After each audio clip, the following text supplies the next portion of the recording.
I'm Blindsight, and this is my first real video attempt at something on this channel, so we will see how it goes.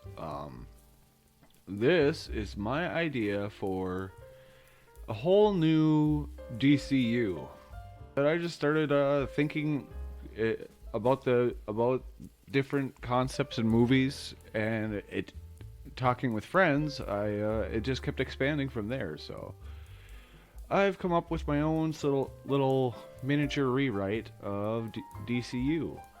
I'm trying to provide a quick kind of synopsis of each movie rather than a full script, but I am kind of doing full scripts in the background, so let me know if those would be something you'd be interested in, just saying in the comments below. I won't be going over casting or anything within any particular film. I think that's the most important thing is the writing and directing, but this is going to be as general an outline as I can get, roughly. I'm sure I'll miss some stuff, and it's my first video, so be gentle. But alright, let's get into it. DCU, Chapter 1 of Myths and Men. We'll start out with Superman, Man of Tomorrow, and this is going to be the longest bit. But the villain will be Parasite, Rudy Jones. Just because I think he'd be a really cool screen adaptation, and he's a very good counter to Superman, especially at a younger stage where he doesn't have like a large, no teammates. He doesn't have extensive knowledge. But okay, I'm getting ahead of myself here. Let's get into it. This movie would start with Superman already being a figure around Metropolis. Maybe he's been there about a year, is kind of the sentiment I'm going to try to convey throughout. And then rather than showing his origin story, we're going to be getting it through several interactions throughout this movie and then throughout different movies in Chapter 1. We'll kind of get his history in pieces in a way. But movie starts, we start with Lois trying to pitch to Perry White about the new hero in Metropolis, and they kind of talk for a bit about what should and shouldn't go in the paper, and then the situation kind of remains unresolved.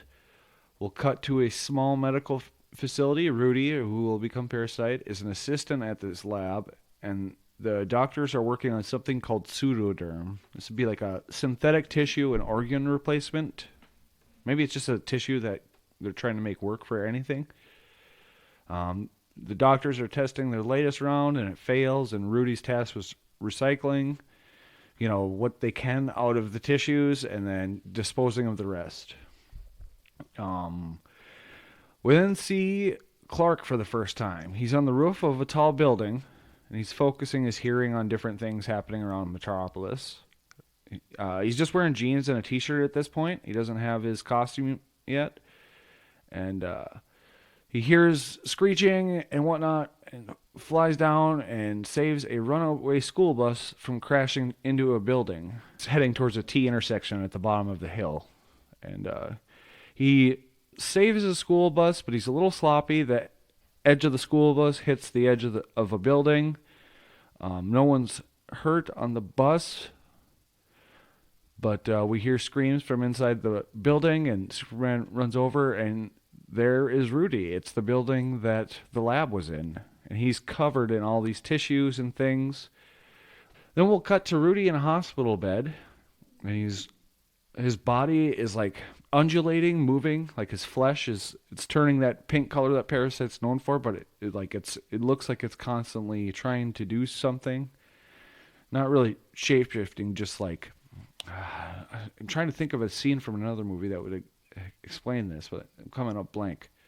But yeah, he's going that. His wife is by his side, and she's just talking to him about a recent vacation. It's been a couple weeks, and we learn he's been in a coma for that time. He mutters something, and she reaches for his hand. He grasps her hand, and we see her face begin to whiten and slowly become sunken. This is kind of the introduction of his powers, both to us, the audience, and him himself. He'll kind of come to in more of a panic and realize something's going on. He'll panic, run out of the room, get in a scuffle with a couple people, and start draining them as well.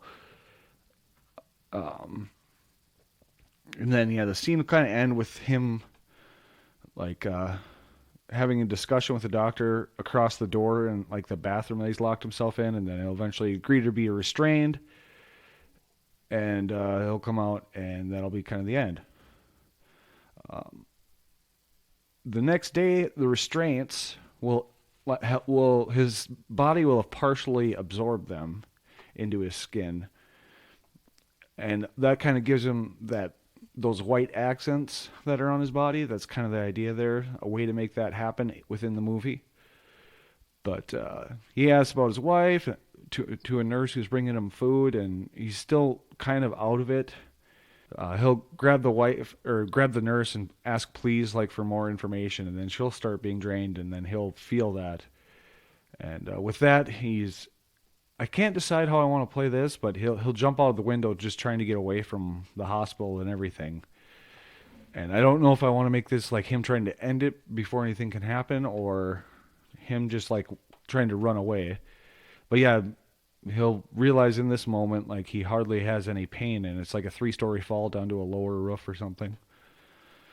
But that kind of ends Parasite's introduction. Now we cut to Clark on the farm with Martha and John, and I really want to build up the family dynamic between them. He'll enter the house, and Martha will comment on the stains and rips in his clothes, and that she has to fix them again, implying, he's been doing it a while. A little back and forth, and he asks where Pop is, and she'll say in the shed. Tongue twister. He heads out there, and John is writing in his journal, and here John reveals he's been working on trying to figure out the ship that Clark came in, but with little success. He opens a hatch in the floor, unveiling the ship, and they talk about, why hasn't he shown him yet? Why Clark's history and all that. How we get a little bit of how John and Martha kind of think in this scene. But upon touching it, Superman, or like the touch of Superman's, it'll be like a DNA kind of match or something, and the ship will begin to come alive or start up, and a lot of whirring and mechanical noises. John panics and tries tackling Clark to protect him, which I think is just a cool character moment. Like, even though Clark's Superman, John's still his dad trying to look out for him. And then Clark can give him like a little look like, come on. But anyways, then we'll get a holographic depiction of Jor-El, and they'll begin talking to him, and then John will head back into the house to leave Clark kind of get to know himself, or his history anyway. Then we cut back to Parasite standing in the woods across the street from a typical suburban home, and it's night out and it's raining, so you can't really see him from anywhere, but he's watching as his daughter is being brought by the police to his in-laws basically, and they're going to look after him. We can see her go inside, and then like his father-in-law will be standing on the porch talking to the police, like, and they're just explaining the situation, and he's just kind of standing there like kind of real. We don't get much on what he's thinking other than like he's kind of realizing his situation. He'll say her name and then kind of turn and walk away into the darkness. We go back to the farm. Clark is coming back after his talk with the holographic Jor-El, and John puts down the paper that we saw Lois and Perry discussing, and they go back and forth about what he's been doing in Metropolis between the family. They mention how, like, at this point they'll mention somewhere how thorough Lois is and kind of give her some accolades, and then there'll be a quick nod to Batman over in Gotham. I don't know if that'll be in the paper or if it's better one of them says it just to acknowledge his existence. But the end of the conversation, Clark asks Martha and John if they want to meet Jor-El, and they say yes, and they go to the shed and have another really good kind of family moment. Jor-El reveals the cape and the S symbol. This would be like a patch, not a patch, but a big embroidered or Kryptonian sort of symbol, and then a Kryptonian fabric that can withstand harsh conditions. That'll be the blue of the suit. And Jor-El explains they weren't sure where, what conditions Clark would go through on his on when they tried to save him, so they tried to keep him as safe as possible. And Martha will offer to sew a new suit, and I kind of like this spin with both sides of Superman's family coming together for him in creating the costume. So that was kind of the idea there. This is also meant to contrast between Parasite's life and family falling apart while Superman's is coming together. We then get some scenes at night of Parasite attacking some homeless people in alleys, and not much to that. Uh, Clark will find out about this through the news on the following morning. Apparently, it's been going on for 3 weeks, so maybe it's not necessarily the following morning, but he's upset he hadn't heard sooner, and Martha kind of tries to ease him and says, you can't save everyone. He asks where Pop is, and Martha says he ran to get his heart meds. And we get to see kind of his a mild debut of his new suit. It'll be folded, but yeah, he grabs that and some breakfast, and then flies off to Metropolis. We'll cut to Lois is getting out of her. Blah, blah, blah, blah. Lois is getting out of her car on the top of a parking structure, and Superman floats down in his new outfit. He asks her about any information she has regarding the homeless killings. In exchange for this, eventually Clark agrees to have a full access interview with Lois to explain himself. And here Lois mentions they're not sure if it's a virus, drug, or parasite. And then she also first uses the term Superman upon seeing his new suit. To kind of follow that, he heads over to the last crime scene, and it's like an abandoned railroad yard or something where there's no people around. I don't know if it wants to be a construction site or what, but yeah, there's police tape around, and no one's around. He's just kind of surveying things, and then he hears a strange sound off under a bridge. It's it sounds like two voices talking at once. And this is Parasite muttering painfully to himself. I thought this is kind of a additional cool thing about Parasite, at least for this film. His body, one of the things, while absorbing people's life energy or whatever it is in the comics, his body is constantly trying to duplicate his inner organs, and this kind of ties back with the purpose of the tissues in the beginning of the film. But so right now he's starting to painfully get to a whole second set of vocal cords. And it'll also explain his transformations a bit more. In the comics, he doesn't have eyes or a mouth, but he has what looks like the locations for him. I don't know. I was trying to think of something for that, but he's also, it explained he's about roughly 7 feet tall and still humanoid looking. So it also kind of explains his mutations in a way. Anyways, Superman rushes over, confronts him. Parasite recognizes his face as the last thing he saw before he woke up in the hospital. So he lunges at him. A fight breaks out, and Superman is able to dodge a little bit here and there, but eventually he grabs Parasite to take him in, and Parasite begins draining Superman. He'll start draining Superman, and then he'll kind of get the edge in the fight, and then he'll just take off because it's kind of a shock to his system in a way. That much Superman's much stronger, so he doesn't exactly know what's going on quite yet. He knows sort of how his ability works, but not exactly the control or how that kind of thing. So Superman, he eventually lands on the farm pretty beat up. I could see him kind of crash landing, coming in bruised and kind of whatever. Martha comes rushing out of the house and trying to help. They go inside and talk a bit before Clark collapses on the couch. Cut to nighttime. Parasite is looking in on his wife from outside the hospital window, and she appears to be comatose, but she looks better than the last time he saw her. He's kind of sticking to the window like Spider-Man, kind of a new, a new sort of power with just his flesh. He's starting to learn to control it a bit. But the lady in the next room, she'll scream, and then he'll jump away, and then we'll follow him as he goes to the city and lands back at his in-laws' house to check on his daughter. He smiles as he sees her playing in the living room, and then he starts to keel over. Um, his body's starting to mutate again, and then this is kind of where he puts it together. Like his body it's becoming like an addict. Like it's like a deep hunger he feels in this, and then he begins flashing through memories, and we'll see like some of his memories with him and his daughter and wife. We'll see some of Clark's memories, and then some of the memories of the homeless people. This is kind of where he starts putting it together, both for us, the audience, and himself. And he absorbs more than just life from his victims. He absorbs their memories, kind of absorbs a lot about them, and so he's in this moment, he's kind of worried about losing his mind, so he runs off and whatnot to protect his daughter.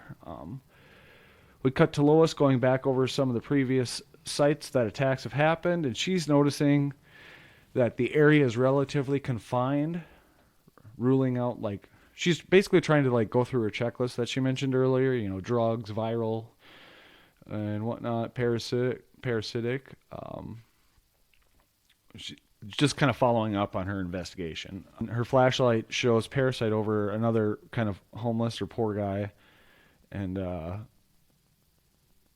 then Parasite looks up, like she just is kind of stunned silent. But Parasite looks up, and we get a glimpse of her in one of Clark's memories. So Parasite recognizes her in some way associated with Superman. So he simply says "you," and lunges at her, and we cut the screen.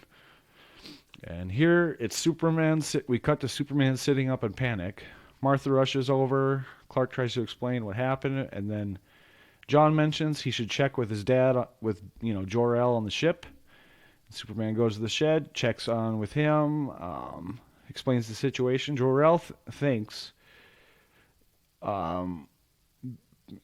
if he's absorbing his power, maybe he's absorbing his weakness. And then he begins to talk about kryptonite, and then how the ship is powered by kryptonite. So Superman takes a chunk of that, and he's gonna head to Metropolis. But we see he's just kind of jumping really far. He hasn't quite fully recovered and isn't able to fly quite yet. But yeah, he's heading back to Metropolis, and then we cut to Parasite in the parking garage with Lois. He asks why here, and Lois doesn't understand what he's talking about. He mentions Superman before kind of keeling over again in hunger. This is him, like he is kind of losing his mind, so he's only getting bits and pieces, and he's sort of, I don't know if he's becoming more primitive is the right way to say it, but he's putting things together kind of the only way he knows how right now, with all this new sensations and memories and everything flooding his body.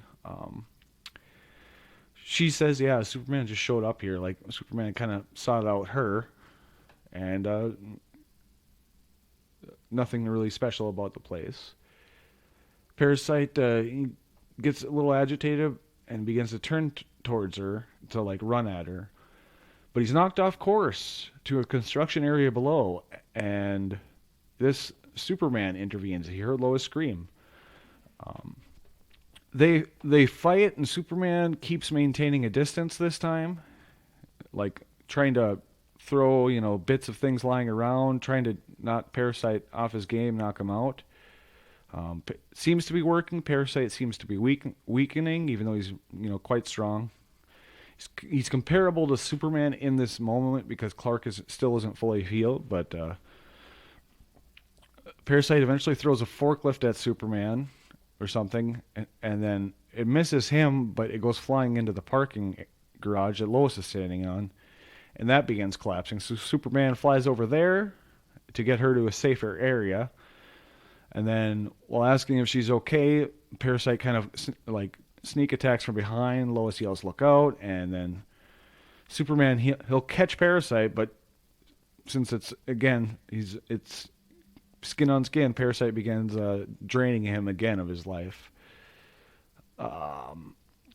But since he has him, let's say he catches him by the throat just to make the scene work a little bit better. But yeah, while he's being Well, Parasite's draining Superman.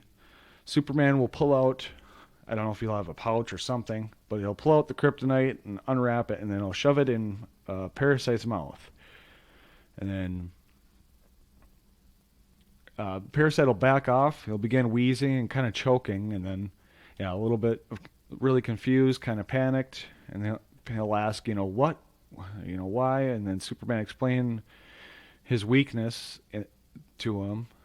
Then Parasite, he'll kind of turn. We'll get a little bit more humanity out of him here, and he'll begin to beg for help and explain, the pain of his condition, how he can't touch his daughter or wife anymore, how he nearly killed his wife, and he just wants to be human again. And then Clark will go up, like tap him on the back, dislodging the kryptonite from his throat, and then he'll wrap him up in something and then say he knows someone who might be able to help. And right now I just realized I haven't mentioned it yet, but there's going to be several scenes, moments, things sprinkled in throughout this movie showing Lex Luthor as kind of a prominent philanthropist in like the fields of technology, medical advancement. Sort of like a portrayal of like a Elon Musk, Bill Gates type guy, rich guy who's trying to do the best for the world in some sort of way. Anyways, Superman will bring Parasite to Lex, explain his situation, and Lex agrees to hold him and try to work on a solution, and then Superman will fly off, and that's kind of the end of that. End the movie with Superman flying down to Lois at a coffee shop, and he'll just say, so how about that interview? And then when we go to credits, we'll see the headline. It's a newspaper, and the headline reads, "Who is Superman?" And that is the end of that. Now, the rest of these, I'm not going to go in that much exhaustive detail. I'll save that for kind of the full scripts. Even that I probably should have trimmed down. But anyways, the next movie in Chapter 1 will be Batman Sleepless Nights, spelt with a K. The villains will be Deathstroke and Mr. Freeze. Like I said, I'm not going to go into as many details.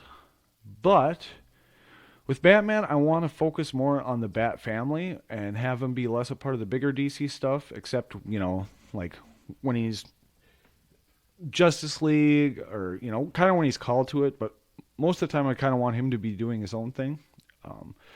So this movie is going to be focused on Batman and Robin tracking down the perpetrator of several high-profile mob hits, and then rather than starting with like the typical death of Bruce Wayne's parents, we are going to start with the death of Dick Grayson's at the circus and show him being adopted by Bruce Wayne. Kind of be the opening with like opening credits going over top. But then we'll cut ahead. Batman and Robin track down the hits. This will eventually be revealed to be Deathstroke. I'm kind of combining some different storylines. There's a storyline where Two-Face beats the crap out of Robin in front of Batman, and then leading Batman to fire him for his own protection. I'm going to do that same thing here with Deathstroke, but in this one it's done for more tactical reasons, so to force Batman to get Robin medical attention rather than keep chasing Deathstroke. They'll make amends, but there'll be a lot of those same kind of story beats, and they'll obviously have a strained relationship after this with a bunch of tension. Meanwhile, to protect himself, Penguin hires Mr. Freeze as protection, and Mr. Freeze doesn't like this, but he agrees because Penguin offers him like an area and a place to continue his research to help save his wife.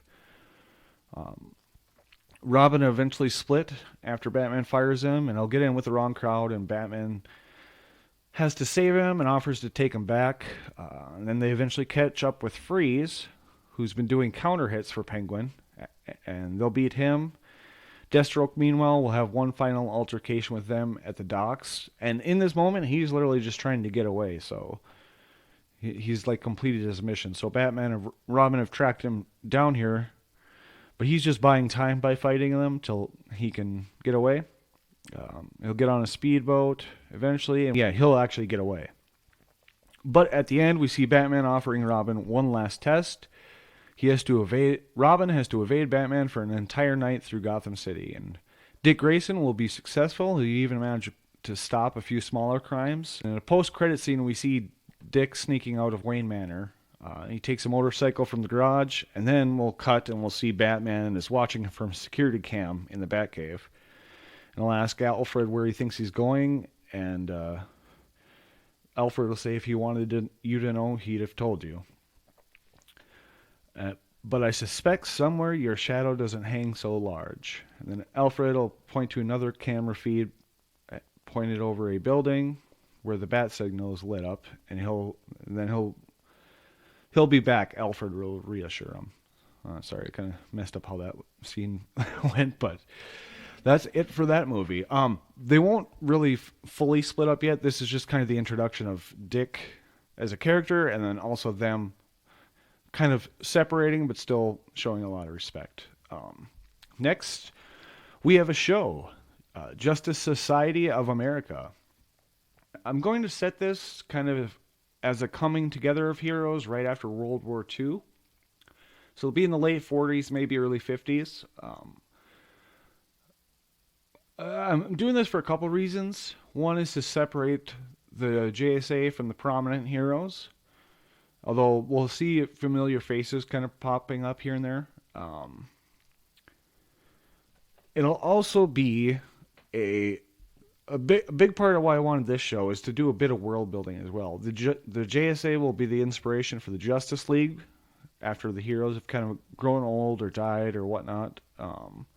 It'll be episodic, like kind of the villain of the week type series, a little bit more lighthearted, but there'll be 2 or 3 plot lines running through each season or subplot lines. But within the show, the team will be Green Lantern, Power Girl, Spectre, Stargirl, Hawkman, Flash, and Sandman. Atom, Hourman, and Dr. Fate will appear later in the season. And Wonder Woman will make her first appearance here in an episode where the team is trying to track down the villain Osira, kind of going back with the comic book origins. Black Adam will also appear for a minor sequence. He won't actually appear, but they're trying to enter Conduct because they're tracking someone down there, and Black Adam will just throw him over the wall. So we get a little bit of Black Adam as well. Gentleman Ghost, I think, will serve as the first major villain story arc of the season, but the series kind of big bad season finale where it's been leading is the Ultra Humanite. And this one, not as fully detailed, but yeah, just within the universe, I want to set up that heroes have kind of been a thing, but they age out and whatever else. Next, we have Martian Manhunter. And the villain will be Despero. Now, I know Despero and Martian Manhunter, to be fair, both kind of OP, but I think to make them work in film, we got to kind of nerf them. So, John Jones, Martian Manhunter, I'm going to take away the laser eyes, as I usually attribute that more with Superman, and he won't be able to teleport. With the exception of telepathy, his abilities will revolve around his ability to manipulate the cells and atoms in his body. So shape-shifting, phasing, invisibility, even flight will kind of be explained by this process, and we'll have to show it in different ways. But and then, yeah, like I said, Despero, he can be a major Justice League villain, so we're going to have to nerf him too. So he'll have his telepathy, and then his other abilities will be contained to his belt and his tech. So these would be teleportation, flight, phasing, even casting illusions will be based on the tech in his belt. I think it's a good way to contrast the two in this movie, but in this movie, we'll be getting a deep dive into John Jones' history as, a Martian Manhunter. How he lost his family, the Martian Civil War, the Saturnians. I'm not even sure if I'm saying that right, but yeah, this movie will be kind of slower paced, at least for the first half, with a lot more exposition. But yeah, and then a scientist in the comics, a scientist accidentally teleports him from Mars to Earth. I'm not sure if I want to go with that or something else that causes him to end up on Earth. But eventually he'll end up on Earth, and yeah, that'll be that. Blanking on what I was going to say. But yeah, this movie will be set in the 90s, so kind of, a bit ways back where there's no other real heroes too well known at this point. One day, eventually, he'll feel like a super intense, like telepathic drain on himself, and then he'll kind of follow that, and he comes across an empty vessel in the Colorado mountains. Clearly not of Earth or Martian design, he starts investigating, and he is here we'll get a little bit into he was a peace officer back on Mars. He's looking through the ship when Despero teleports in from behind him, and John senses his presence before he actually fully teleports and turns invisible. And then Despero senses John and tells him, I can still feel you here. Reveal yourself. Neither you nor I are of this world. And then John shows himself, and we get a bit of Despero's backstory. I'm changing it a bit, but his planet was ravaged by nuclear war, and the radioactive fallout mutated most of what was left on his civilization. And then eventually they were able to rebuild something, but their planet really will never be the same, and he's come to Earth to kind of stop humans from making the same mistakes by any means necessary. So he's kind of going to have like a similar logic or ideology to Thanos in the MCU in that way. Or, a very warped idea of how to save people. And they'll fight a few times. Despero will almost kill John using his fear of fire. And I like this for Martian Manhunter. His fear of fire. I like him actually being immune to fire, but his fear of fire, like Martians are so in tune with their telepathy, their mental composure, their structural and physical composure even, that by becoming scared of fire, being surrounded by fire, they can actually burn themselves to death, like from the inside out. So this will be about John kind of overcoming his own fears and creating mental barriers at the same time. And finding a new admiration for humanity and stuff. Get to see him having his Oreos. Next up, we have Wonder Woman. And her villains will be Silver Swan and Cersei and Dr. Psycho. Up until this point, I've mainly dealt with aliens and humans threats. So Wonder Woman opens up the door to the mythological and religious side of the DC.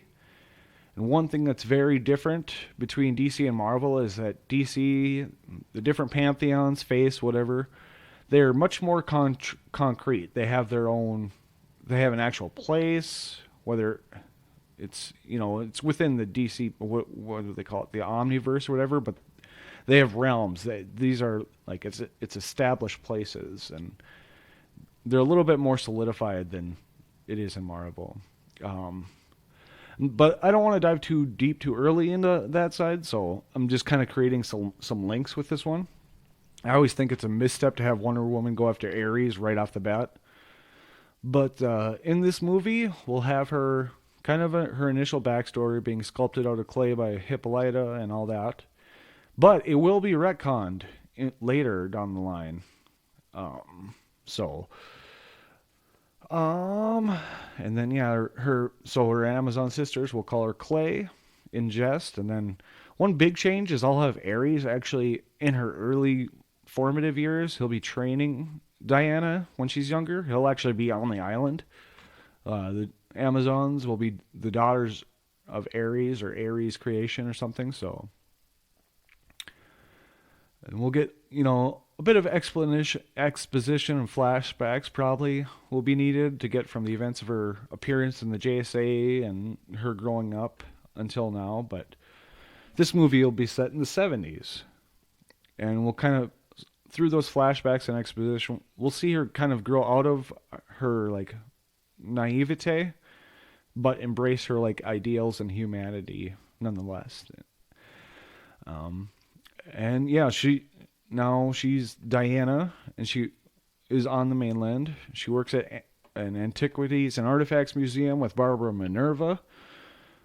And reading a bunch of comics for Wonder Woman while I was trying to research this, she really never gets a break compared to some of the other heroes like what I was reading about. Like she's always she has a lot more going on, and hence why I have three villains for this.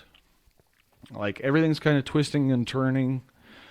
The people she teams up with, and then her enemies up, and then re-teams up with. It kind of it. I think it's done to show her compassion within the comics, but yeah, it can be kind of a headache to get through at times. I'm kind of gonna try to do that with these three villains, but and keep that same feel from the comics. But yeah, her first kind of villain she'll come into contact with will be Silver Swan. Then she'll find out she's being manipulated by Doctor Psycho, and then you can kind of play up his misogynistic tendencies within the DC comics because he is kind of a dickhead. Um, and then from there, we'll find out even further down the line he is being manipulated by Cersei, and then this will kind of tie back into Wonder Woman's Greek god, or like the Greek pantheon, as well as Amazon. In this movie, Cersei will be like an excommunicated Amazon, maybe. I'm not sure about that yet, but she in the comics she's very much almost like the Joker to Wonder Woman, where she really doesn't ever seem to care about winning or losing. She really just enjoys messing with the system of the gods or the Amazons or people in general. She like makes plans, but it never seems like they have where she has to win or anything. But yeah, we can have her history tie back to Themyscira maybe. And then, yeah, let's just say she was an Amazon. Then she was excommunicated for dabbling in dark magic and worshiping Hecate, who's the big bad goddess of magic, and it might crop up later.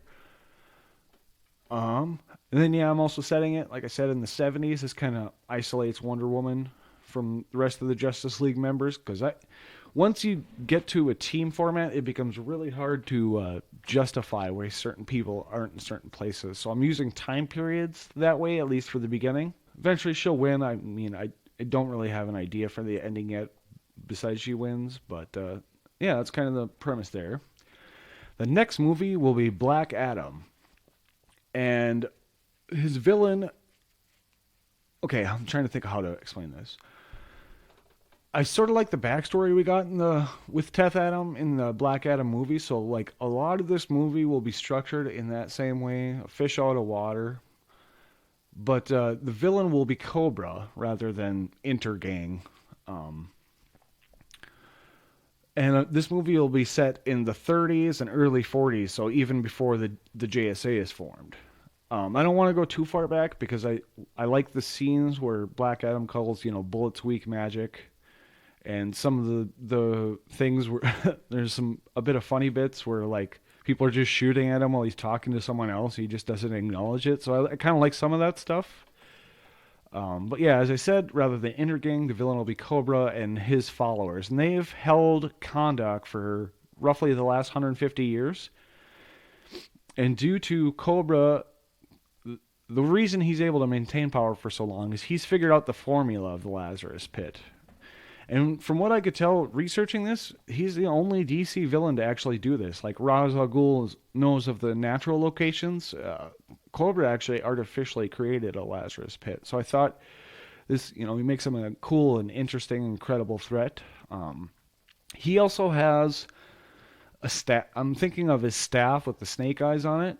That might nullify some of Black Adam's, magical powers. I'm not sure how to, because if he's going to be taking on Black Adam, he has to be able to neutralize some of his abilities to some degree. So there'll be something with that where he can either cast spells or he's hired another, maybe an obscure character that can nullify some of Black Adam's skills. However, the story will play out with, Black Adam retaking Kahndaq and eventually punching through Cobra's chest and ripping out his heart, because that actually happens in the comics. So, post-credit scene in this will show Ra's al Ghul approaching Black Adam with a proposal. This kind of ties in with Cobra or creating Lazarus pits, and Ra's al Ghul.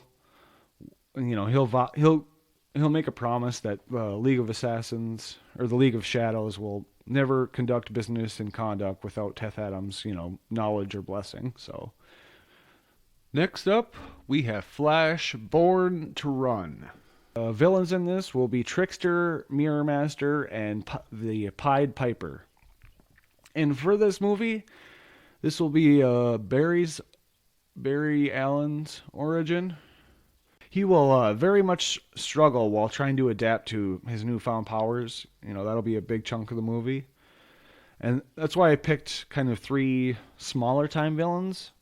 I think these are villains that can beat him when he's just learning, but not, once he's fully figured out himself as the Flash. I think Barry would take him one shot, but at this point, Barry, I think I want to put him like as fast as maybe a bullet or something.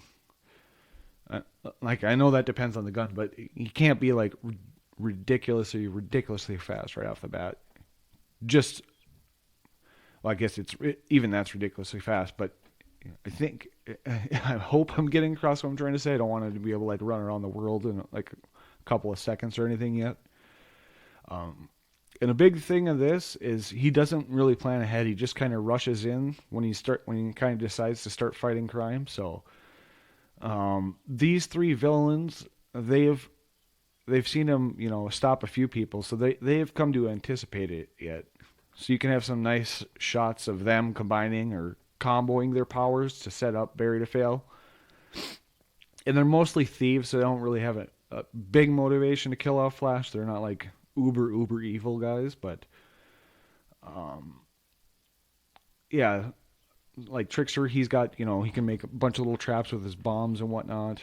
Mirror Master and Pied Piper can induce like vertigo and paralyze his enemies with his song. And Mirror Master being able to jump through reflections. So I think those 3 can just do a lot with them as far as combating the Flash. And like those 3, they actually are kind of what force him to slow down, and he has to think as fast as he runs. So I guess that's all I really had. But once he like kind of combines, thinking along with his powers, that's kind of when I think at that point, and I think it should be even in the movie, he'll like stop him, no problem. He'll kind of see the ways in which they've been a thorn in his side thus far, and then it'll just like be a really quick boom, boom, boom, and they're all locked up or something. But that's all I really have for the Flash. I didn't want to start with his biggest, baddest villains. Mainly, just I want it to be focused on him learning about how how he can be the best Flash possible, I guess is the idea. Next up, we have the second Superman movie, Superman, Son of Krypton. And in this, the villain will be Zod. For this movie, I'm going to follow many of the same story beats of Man of Steel, so if you can kind of picture that in your head. But I'm not going to have Zod be as like, he's not going to have the world engine, he's not going to be as big of, not as kind of egomaniacal, he's going to be much more like, he follows his like code of honor, like to the grave and that kind of thing. At the start of the movie, we'd see Clark applying for a job at the Daily Planet and a little back and forth. But since they currently are short staffed, he kind of gets lucky and gets a desk job.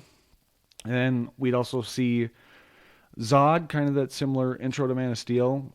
But in this one, he'd be on trial for the assassination of a council member on Krypton. And we find out later in the film, this was an order of Seg-El, Superman's grandfather. It was done in a last-ditch kind of effort to sway the vote of the council on Krypton, Kryptonian mining, rather. And that's apparently her damaging the planet. There wouldn't be like the mention of other bases and planets, and there wouldn't be this ticking time clock. I always thought it was weird in Man of Steel. They send off the prisoners, the bad guys, to safety while Krypton is just dying. It didn't make sense to me at all because they just stay there and die. So here there's definitely more time down the future. This is kind of like things are just starting to get necessary and need to change, but the council is kind of sticking with its traditions or something. I'm not sure. And yeah, it'd be more of a discussion about Krypton's future.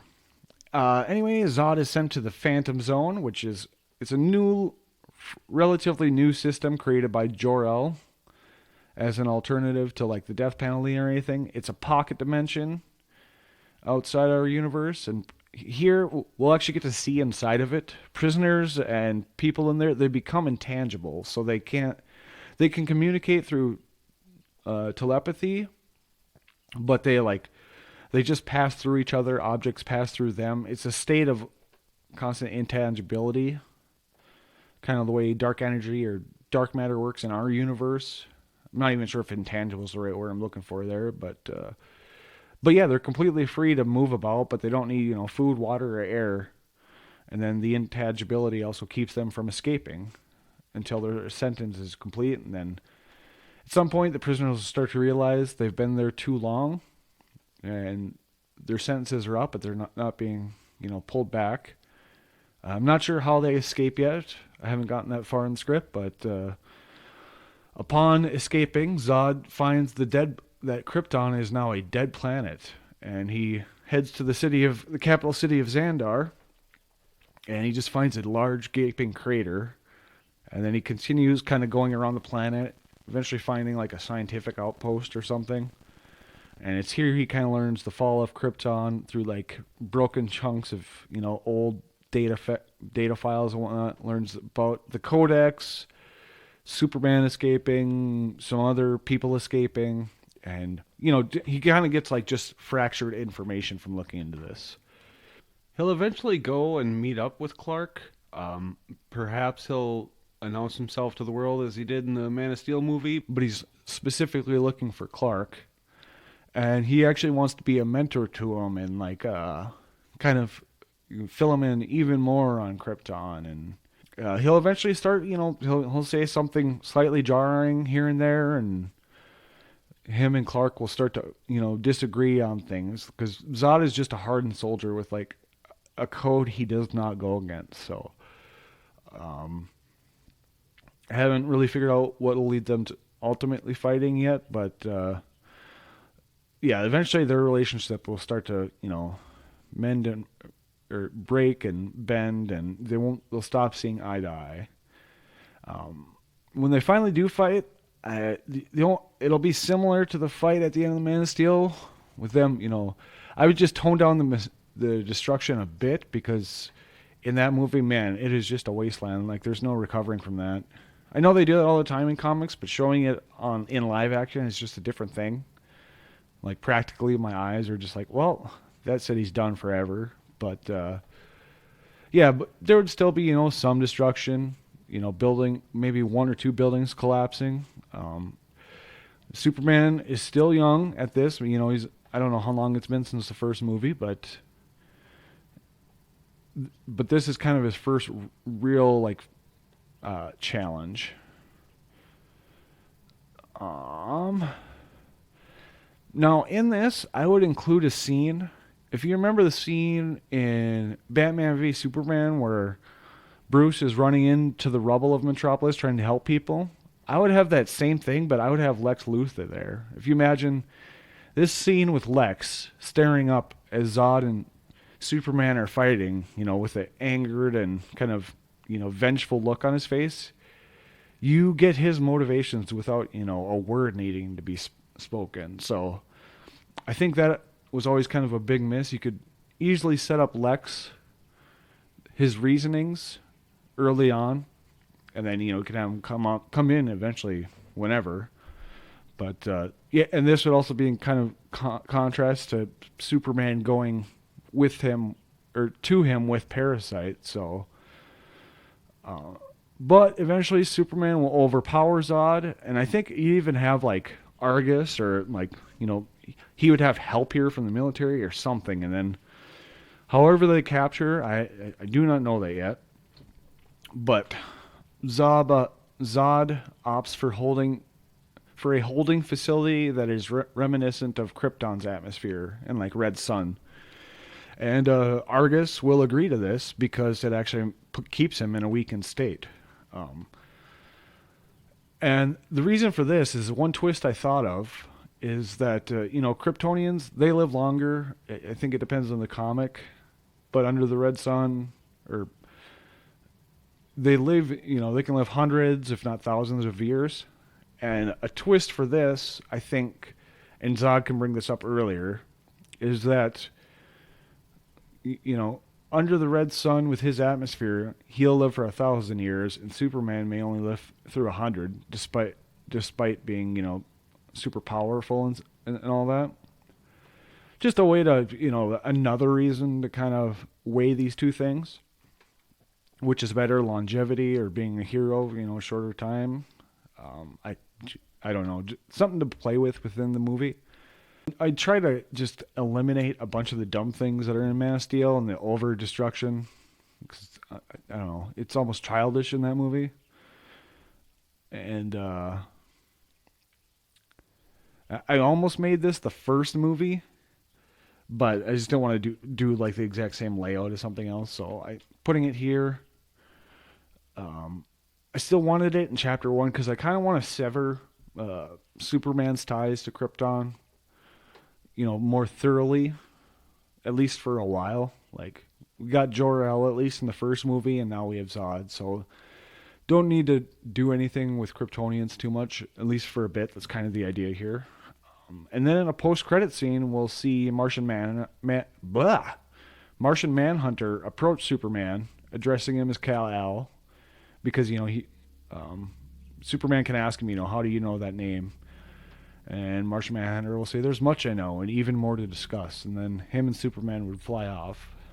And then a second post-credit scene would show the console on Krypton that Zod used in the science lab to get information and data and whatever else he may have used. It would show its power levels kind of going down and dwindling, and then it'll say something, safety locks disengage, escape pods ready, and then it'll just cut out. And that is the end of Superman, Son of Krypton. Next, we have a show, Zatanna.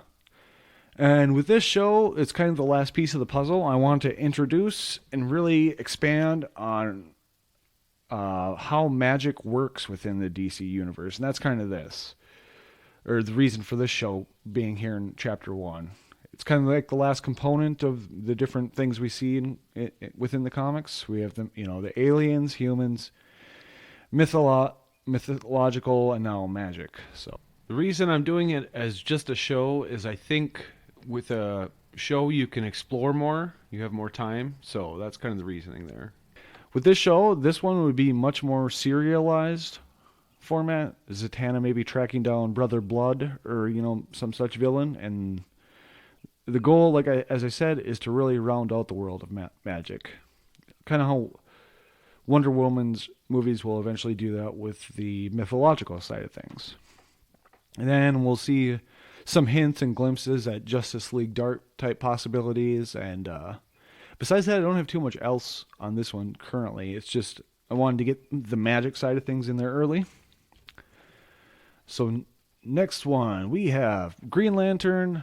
Or the next one's a movie, and it'll be Green Lantern Broken Construct. And the villain of this will be Dr. Polaris. And for Green Lantern, I'm going with Jon Stewart for the movies.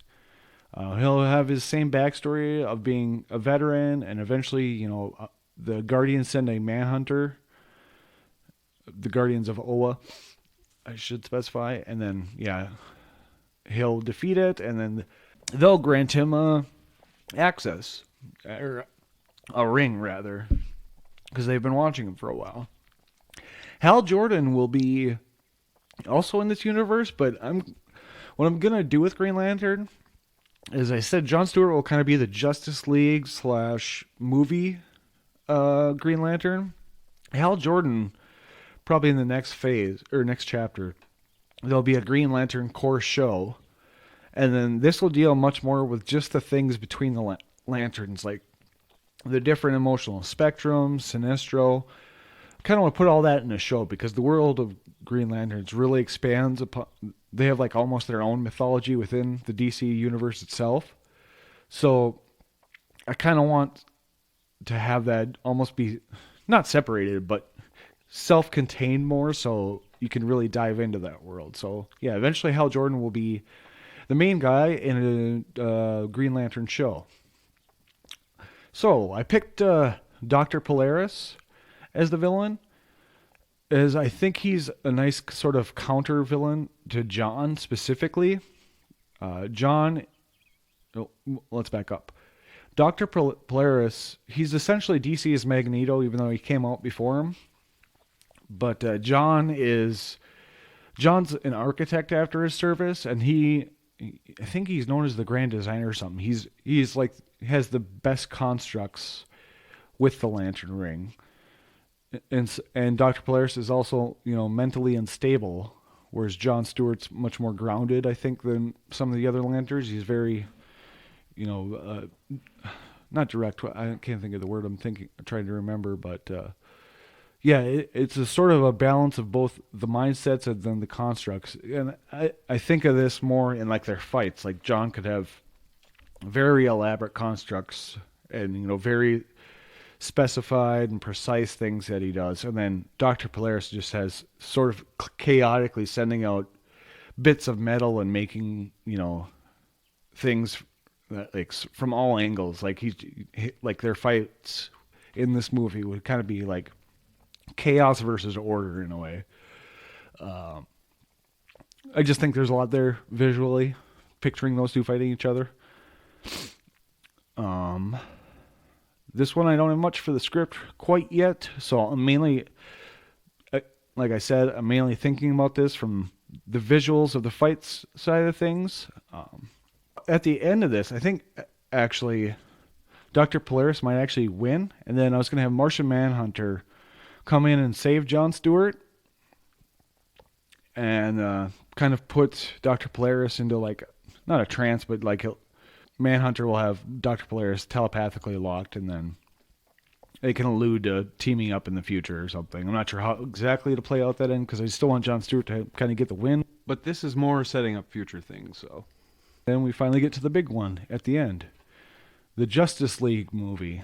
I don't have a title for this really yet, but the main villains will be Brainiac, his robots, and White Martians. Now to begin this movie, I want the heroes to kind of meet semi-organically. We've had Martian Manhunter introduce himself to Green Lantern and Superman, but as far as the others, I want to start this movie with Flash running through, a bunch of open fields, kind of out in the middle of nowhere. He's sweating, and it's clear that he's just kind of training right now, working on his speed and things. He stops. He's taking a breather, and then the camera kind of pans over, and we see he's just a few miles out of the city, and then he notices some beings, or some humanoid people up in the sky fighting. Takes a few more breaths, and then he races towards them. And then upon arriving, he sees a woman in a hot costume smashing against one of Green Lantern, and he's holding out like a construct of a shield. And she's just smashing against it with a mace. He whizzes by, grabbing her mace. She screams, "Who are you?" The Flash. He'll reply, "The Flash, and you?" And then she kind of holds her head, and then she kind of eases up a bit, and she says, "I don't know." And then at this point, Martian Manhunter flies into the scene. Barry reacts kind of like stunned and grossed out by his appearance, but John says, "About time you showed up." And then Martian Manhunter will be like, "I'm not as fast as you, Lantern."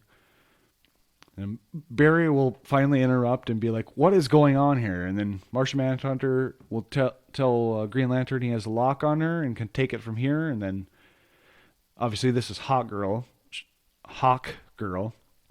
She'll fall asleep and kind of collapse into Manhunter's arms. And then he'll fly off with her. And then John will look at Barry and he'll say recruitment to answer Barry's question of what's going on. And speaking of which, and a little back and forth, and then we'll cut to night. It's nighttime over Metropolis, and Superman's hovering hovering over the city when he hears alarms start to go off at the Luther building. He flies over and sees Batman is scaling the roof, and he meets him kind of on the next one and says, "What are you doing in Metropolis?" And more specifically at the Luther building. And Batman will just say, "Investigation." Superman will ask, "What into what?" And Batman will say, "None of your concern," and he'll start to walk away. Kind of want that cold shoulder aspect of Batman here. Superman will grab him, kind of hold him against a wall or something, and say he needs more than that. You can't outmuscle me, you know. And then we'll see him look through Batman's mask with his X-ray vision, and he'll go, "Bruce Wayne," and then Batman, kind of this way to kind of show like how thorough he is. He'll say, "Clark Kent, Daily Planet, son of Martha and John Kent." And then Superman will loosen his grip, and he's like, he'll just kind of like, his question will trail off, but he'll go, how did you, and then Batman will say, you know, "I don't need muscle to beat you. Plus you have no technique." And he'll start walking away again or something to the edge of the building. Superman will kind of like, he'll take some offense to it and kind of defend his point, but then Batman will retort and say, you know, Parasite was a lab assistant with a horrible condition. Zod wasn't accustomed to our atmosphere yet. You really think you could take on a soldier from your world at full strength? And Superman will kind of lower his stance and posture a bit, and then Batman will kind of reconsider his stance here a little bit, and he'll ask Superman, "Since you're here, maybe you can help." And then he'll say, "I was after this," and he'll have a monitor on his gauntlet, and he'll flip that up, and on it will be a picture of Wonder Woman throughout history, as he starts scrolling through. So that's kind of the introduction of various characters meeting up. Some newer members that will join will obviously be Hawk Girl once they kind of sort her out, and Cyborg. He'll eventually come into the fray as well. Zatanna won't be joining the League just yet, as she's still doing her own thing in the show. But within the course of this movie, we'll kind of have them all come together in the movie. The members will be Superman, Martian Manhunter, Hawkgirl, Batman, Cyborg, Wonder Woman, Jon Stewart's Green Lantern, and Barry Allen's The Flash. So, as I mentioned, the big bad of this is Brainiac. And he'll be introduced first through astronomers kind of detecting what appears to be a large asteroid heading to Earth, but slowing down near the moon. Kind of how they did in Independence Day in a way.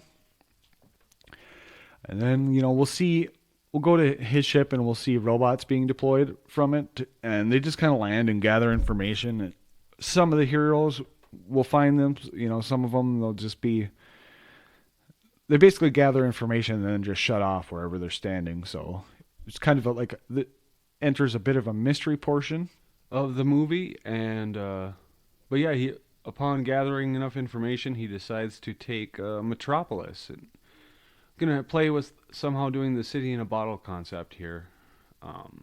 Once the Justice League has kind of come together and they discover this plan, Superman, Martian Manhunter, and Green Lantern head into space to his ship.